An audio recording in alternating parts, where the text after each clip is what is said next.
Նոյան տապանի հյուրն է փոքր պետությունները Ռուսաստանի եւ Արևմուտքի միջև գրքի հեղինակ, միջազգային հարաբերությունների դոկտոր Էդուարդ Աբրահամյանը զրուցելու ենք տեսակապով։ Պարոն Աբրահամյան, շնորհակալ եմ մեզ միանալու համար։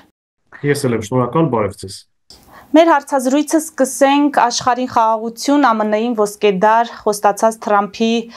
քաղաքականությունից։ Մենք տեսանք, որ նա 2.5 ժամ զրուցեց Ռուսաստանի նախագահի հետ, 3 զրուցել է Ուկրաինայի նախագահի հետ։ Պեսկովը չի բացառել, որ Թրամփը եւ Պուտինը կարող են հանդիպել Սաուդյան Արաբիայում։ Մենք գիտենք Իրանի հետ կապված, որ 2 ամիս ժամանակ է տրվել միջուկային նոր համաձայնագիր ստորագրելու համար։ Մինչև այս պահը վարվող քաղաքականությունը, ես իհարկե ընդհանրական ամենաընդհանուր թեմաները ներկայացրեցի, մինչև այս պահը այս քաղաքականության մասով ինչ կարող եք ասել, այն ինչպես կանվանեք եւ արդյոք այն իսկապես աշխարհին կբերի խաղաղություն։ Որպեսզի հասկանանք ընդհանրապես ինչ է կատարվում, նախ պետք է հստակորեն գիտակցել, որ աշխարհակարգը ֆունդամենտալ փոփոխությունների մեջ է։ Այսինքն այն մոդելները, սխեմաները, որոնց որ մենք ծանոթ էինք, չգիտեմ, 90-ականների տրամաբանության մեջ, 2000-ականների, դրանք կամ լիովին քանդված են, կամ քանդման գործընթացի մեջ են։ Տրամպը իր հետ բերեց մի կարևոր աշխարհաքաղաքական մեսիջ, խաղաղություն ուժի միջոցով, որը ենթադրում էր 3 բան, եթե մենք նայենք կոնգրեսում ընդունված իրենց այսպես ասած ուղենիշային փաստաթուղթը հիմնական, ենթադրում է Միացյալ Նահանգներ, որը ունակ է կուտակել ուժ, Միացյալ Նահանգներ, որը կարող է ցուցադրել ուժ, եւ Միացյալ Նահանգներ, որը պետք եկած դեպքում կարող է կիրառել ուժ։ Բնականաբար, թե Վենսի ելույթներում, թե Թրամփի ելույթներում, թե Ռուբիոյի ելույթներում ակնհայտ է այն գիծը, որ այն Միացյալ Նահանգները, որը կար 90-ական 2000-ականներին, որը ունակ էր միահեծան օրակարգ թելադրել աշխարհում, այդպիսի Միացյալ Նահանգներ էլ գոյություն չունի։ Հիմա խնդիրն է, թե Միացյալ Նահանգները ինչպես ադապտացնել նոր բարդ կոնֆլիկտներով լի եւ նոր կոնֆլիկտներով, գլոբալ պատերազմներով, գլոբալ պատերազմներ սպասվող աշխարհակարգին։ Այստեղ կարելի է 3 մակարդակների վրա նայել։ Միացյալ Նահանգներ, որոնք ներգրավել են Ռուսաստանի հետ բանակցությունների մեջ, Ուկրաինայի հարցում, ինչի համար։ Հավանաբար դա ամերիկյան հանրապետական տրամաբանությունը հուշում է, որպեսզի բաժանեն Ռուսաստանին Չինաստանից, Չինաստանը հիմնական խնդիրն է։ Վերջի զարգացումները ցույց են տալիս, հատկապես Չինաստանի ուժ պրոյեկտելու մեծ հնարավորությունները եւ կարողությունները, որ հնդկա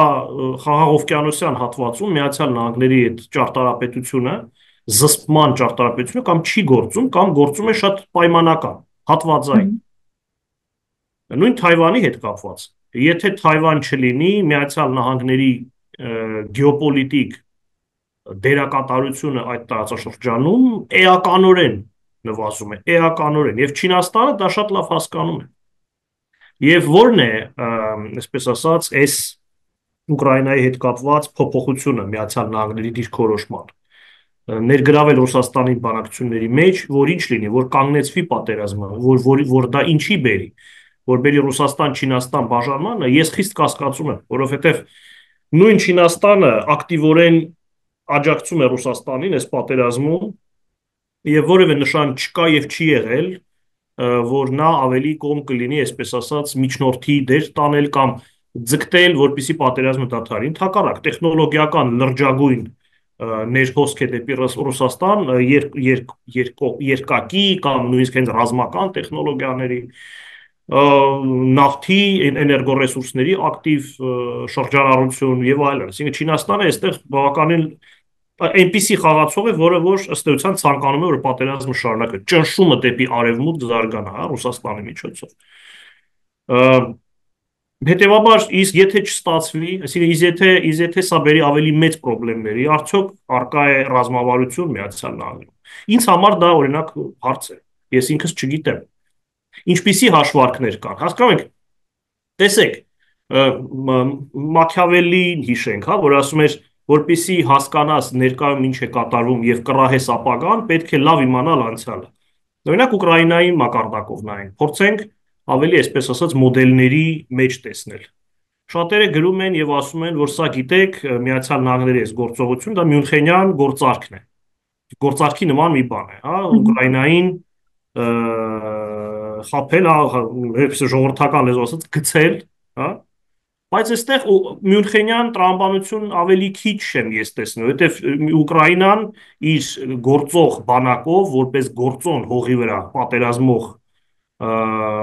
ինքնությամբ, հա, տեսակով, ամբողջականությամբ, Չեխոսլովակիա չէ եւ այստեղ սխալ անալոգիա է։ Ինքը ավելի շատ ընտրություն է գնում ինչ որ առումով մեջտեղում է, հա, հարավային Կորեայի, կորեական պատերազմից հետո, երբ որ Միացյալ Նահանգները պարտադրեցին Էյզենհաուերի ադմինիստրացիան ըստ էության պարտադրեց խաղաղություն, նաև այդ թվում նաև հարավային Կորեան էր դեմ դրան 53 թվականին, բայց ի վերջո կանգնեցրեց պատերազմը, որպիսի մնա հարավային Կորեայում, եւ մյուս անալոգիան Ուկրաինայի համար դա հարավային Վիետնամի անալոգիան է, որ Միացյալ Նահանգները գնաց բանակցությունների, Փարիզյան բանակցությունները Հյուսիսային Վիետնամի հետ միասին, նա Կիսինջերի վարած, որը ավարտվեց նրանով, որ հարավային Վիետնամը գրավվեց Հյուսիսային Վիետնամի կողմից։ Հիմա Ուկրաինայի պարադիգման այս երկուսի արանքում է։ Ինչպիսին է Միացյալ Նահանգները, որ պարադիգմային ավելի նման։ Ինքը Տրամպը ձգտում է դադարեցնել պատերազմը, որ մնա Ուկրաինայում, այսինքն հարավկորեական պարադիգմայի մասին է խոսքը, թե Տրամպը ձգտում է դադարեցնել պատերազմը, որ հեռանա ուկրաինական թեմայից, կենտրոնանա չինական թեմայի վրա, որը չի բացառում, որ բերի հարավային Վիետնամի ճակատագրին Ուկրաինային, որովհետև մենք տեսնում ենք Ռուսաստանը ադապտացվում է ռազմի դաշտում շատ արագ կերպով եւ իրենք չեն ուզում, որ պատերազմն ավարտվի, որովհետև նախ հասկանում են, որ գետնի վրա իրենք կարողանում են աստիճանաբար փոխել իրավիճակ, երկրորդ այդ մեծ ճակը արդեն կա արևմուտքում, այդ հստակ բաժանումը գաղափարական աշխարհայացքի կարծիքների արդեն առկա է եւ երրորդ մակարդակը դա այն է, որ Թրամփի ադմինիստրացիան ինքը իմ տպավորությունը հակաինստիտուցիոնալ գործողություններ են իրականացնում վերջերս 1 ամսվա, համարյա 1 ամսվա ընթացքում, այսինքն գնում է ինստիտուտների կամ քանդում կամ միանձնյա, այսինքն նախագահի որոշմամբ ինստիտուցիոնալ համակարգի լուրջ խարխլում, ինչին սա կբերի, սա կթույլատնի Միացյալ Նահանգները, կդարձնի ավելի դիմակայուն, ավելի համապատասխան ադապտացված, նույնպես հարց է։ Հիմա եվրոպացիները օրինակ, հա, մենք շատ ենք լսում, որ եվրոպական երկրները ձգտում են կարծես թե, այսինքն զուտ օրինակ ուկրաինական ճակատում փոխարինել Միացյալ Նահանգներին։ Միացյալ Նահանգների դերը Ուկրաինայի աջակցության մեջ էական էր եւ էական է։ Դա ոչ միայն զենք զինամթերքի սպառազինությունն է, դա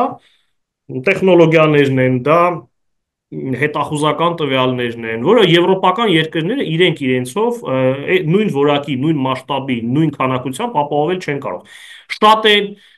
տես, օրինակ նույն Starmer-ը վերջերս նորից միացյալ Մեծ Բրիտանիայի, որ մենք կաջակցենք, մենք զորք կուղարկենք, դա պերսպեկտիվայի մեջ է ասվում։ Այսինքն խոստումներ են տրվում նույն Գերմանիայի կողմից, հա, կանցլեր Մերցը ինքը իրենք պլանավորում են իսկապես լուրջ կոլոսալ ներդրումներ անեն ռազմաարդյունաբերական համալիրի մեջ, անվտանգության մեջ, նույն Ֆրանսիան, որը ակտիվորեն հիմա ներգրաված է այս գործընթացի մեջ, որ իրենց նպատակը ինչն է, այսինքն եվրոպական պետությունների այդ նյութական առումով, հա, շոշափելի կերպով ցույց տալ Եվրոպայի, Միացյալ Եվրոպայի ռազմավարական ավտոնոմիա, բայց այդ ամեն ինչին հասնելու համար շատ ժամանակ է պետք։ Այդ ամեն ինչին հասնելու համար բազմաթիվ խոչընդոտներ կա, իսկ Ուկրաինային պետք է աջակցություն հենց հիմա, որը չկա եւ կարող է չլինել։ Հիմա Ուկրաինան նորից վերադառնանք այդ նույն թեմային։ Չնայած որ Ֆրանսիան հասկանալի է միջուկային կարողություններ եւ այլն, բայց ի վերջո ինքնուրույն անվտանգությունը պաշտպանելու առումով եւ ինքնուրույն դառնալու անվտանգային ռազմական խաղացող Եվրոպան, Միացյալ Եվրոպան դեռ ձևավորման փուլում է, եթե իհարկե կարողանա ձևավորել։ Այստեղ մի նրբություն կա, որ պետք է նշել եւ շեշտել։ Որպիսի այդ համալիր համակարգային խորը անվտանգային կախվածությունը էականորեն թուլանա հօգուտ Եվրոպայի, որը կար Ամերիկայի Միացյալ Նահանգներից մինչև այս վերջի շրջանը։ Հարկավոր է, որ եվրոպական հանրությունները ենթարկվեն ֆունդամենտալ, կառուցվածքային առումով, ֆունդամենտալ փոփոխության։ Որևէ եվրոպական ղեկավար համենայն դեպս իրենց հայտարարություններում ես չեմ տեսնում, որ պատրաստ են գնալ ներքին իրենց էկոհամակարգի ֆունդամենտալ ռեստրուկտուրիզացիայի հանուն անվտանգության առաջնահերթությունների։ Հետևաբար շատ մշուշոտ է իրավիճակը Եվրոպայի հետ կապված, Ռուսաստանի, հատկապես մենք տեսնում ենք, որ այդ հասկանում եք խնդիրն ինչն է, ընդհանրապես այն միտքը, որը որ կա հիմա Տրամպի մոտ, Եվրոպայից ավելի որոշակիորեն հեռանալ պարտավորվածությունների տեսքով եւ թողել իրենց վրա, կրել լավ արտահայտություն կա, burden sharing, այդ ծանրության բեռը կիսելու գաղափարը դա 70-ական 80-ականներից հատկապես ինքը առկա է։ Եվ նույն Իրվինգ Կրիստալը, մեծ ամերիկյան մտածող, որը համարվում է նաև նեոկոնսերվատորների ամերիկյան տնքահայրը, ինքը այդ գիծը միշտ տայել է, որ Եվրոպայի համար օգտակար է հետագա աշխարհաքաղաքական իր դերակատարության համար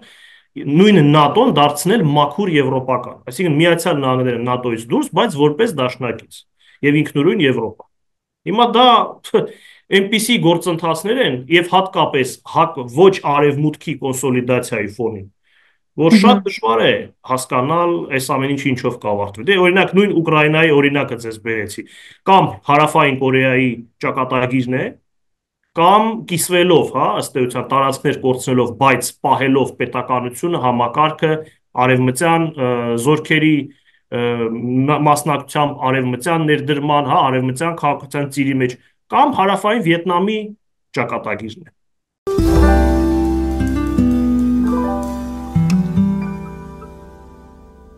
Jackpot հագուստի վաճառակենտրոնը վերաբացվել է Թահանգա քաղաքում։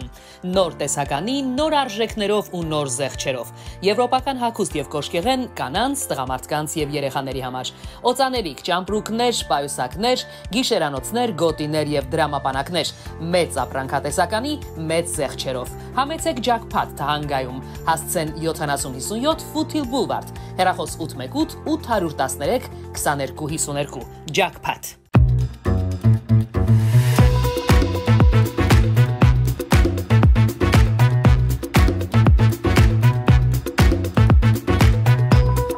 Արարատ ռեստորան, ընտանեկան եւ ընկերական ժամանցի լավագույն հասցե, սիրված արտիստներ, հյուրընկալ մթնոլորտ, հարուստ ճաշացան, անմահական խորտիկներ, Արարատ ռեստորան, հասցեն անփոփոխ, սիրով սպասում ենք ձեզ։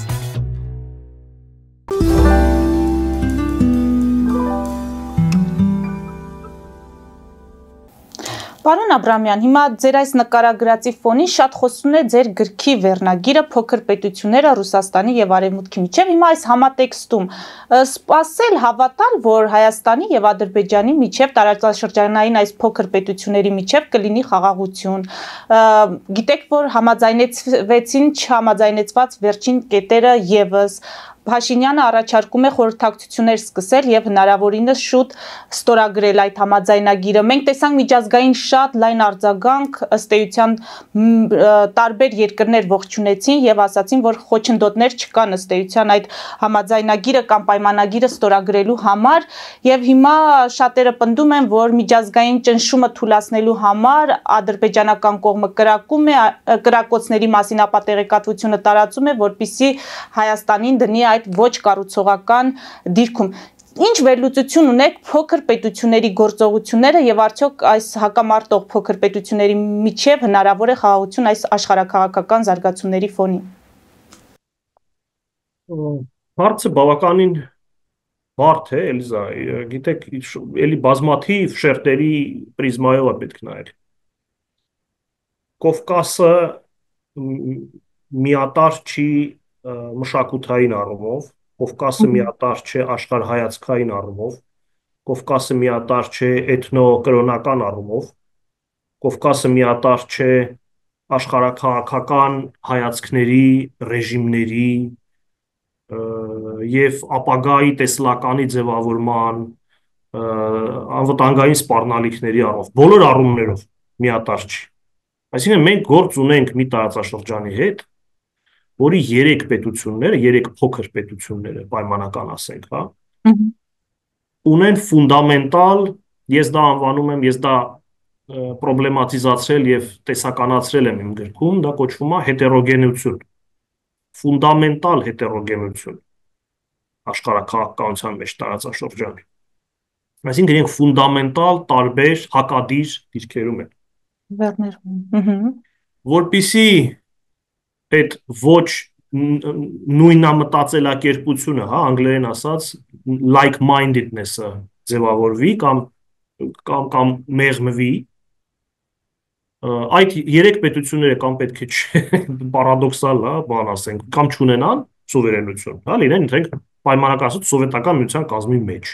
Ըստ էության իրենք անվանվում էին հանրապետություն, բայց իրենք սուվերեն անկախ պետություններ չէին։ Եվ իրենք ըստ էության օկուպացված ռեժիմի ներքո էին գործում։ Կամ լինի դոմինանտ ուժ, դոմինանտ խաղացող, որը դրանցից մեկը, որը մյուս երկուսին օրենք կպարտադրի, այսինքն օրակարգ կթելադրի։ Հիմա մենք տեսնում ենք Ադրբեջան, որը գործում է որպես սուբհեգեմոն տարածաշրջանում, որի սուբհեգեմոնիկ վարքագիծը բավարարում է Ռուսաստանի, Իրանի ինչ-որ չափով եւ Թուրքիայի շահերին, որի ռեգիոնալ քաղաքականությունը համապատասխանում է աշխարհաքաղաքական ընկալումներին, որը արկա են Մոսկվայում, Անկարայում, Թեհրանում, դա հակաարևմտականությունն է, որի ռեժիմը համապատասխանում է ռեժիմի կարգը եւ զարգացման մոդելն ու տեսլականը, հա, հակաարևմտյան, համապատասխանում է Մոսկվայի, Անկարայի, Թեհրանի աշխարհանկալմանն ու այսպես ասած տրամաբանական հաշվարկներին եւ մենք ունենք խաղացող, որը իր կարգը, նախապայմանները, աշխարհայացքը, ընկալումները թելադրում է եւ աստիճանաբար ավելի շատ կթելադրի, նույն Վրաստանի ուղղությամբ։ Պատահական չէ, որ այդ 3+3 ֆորմատի ակտիվացումը եւ այն խոսակցությունները, որ այն շուտով կարող է դառնալ կազմակերպություն, լուրջ ճնշում է իրականում վրացական իշխանությունների, վրաց իշխանությունների վրա իրենց աշխարհաքաղաքական տրայեկտորիան վերանայելու առումով։ Այստեղ կան բոլոր խաղացողները, Հայաստանը խաղացող չի էլ, բոլոր խաղացողները Վրաստանի շուրջ իրենք հակադիր դիրքում են ինչ Վրաստան։ Հիմա խաղաղության պայմանագիրը դուք նշեցիք։ Ինչ է խաղաղության պայմանագիրը։ Խաղաղության պայմանագիրը առաջարկվել է Ադրբեջանի կողմից։ Մի պետության կողմից, որի ղեկավարը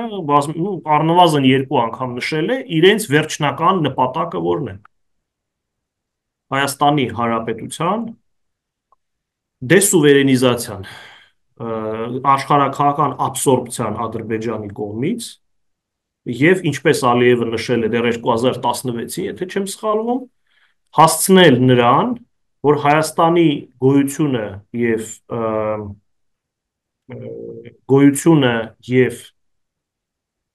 կենսունակությունը դրվի հարցականի տակ։ Հետևաբար, գիտեք, ախր միջազգային հարաբերություններով զբաղվող մարդկանց համար ակնհայտ է, միանգամից դա պարզ էր դառնում, որ այս տրամաբանության մեջ հայ-ադրբեջանական պարադիգմայի Ադրբեջանի կողմից առաջարկված խաղաղության պայմանագիր հասկացությունը դա մանյովր է, հերթական ուժային մանյովր է, այն տրամաբանության մեջ, որ խաղաղության պայմանագիրը իր խաղաղություն բառով հիբրիդային պատերազմի գործիք է, պատերազմը վարելու գործիք է, դրա միջոցով նոր զիջումներ կորզելու միջազգային հանրության աչքի առաջ այդ խաղաղություն բառով իր ավտորիտետը այսպես ասած մոլորեցնելու միջազգային հանրություն ասում, հա, միջազգային հանրություն բերեք այդպես այդ արտահայտությունից դուրս գանք, ասենք արևմուտք, հա, արևմուտքին խորապես մոլորեցնելու տրամաբանությունն է, եւ Հայաստանը բնականաբար բոլոր խայծերը ուտելով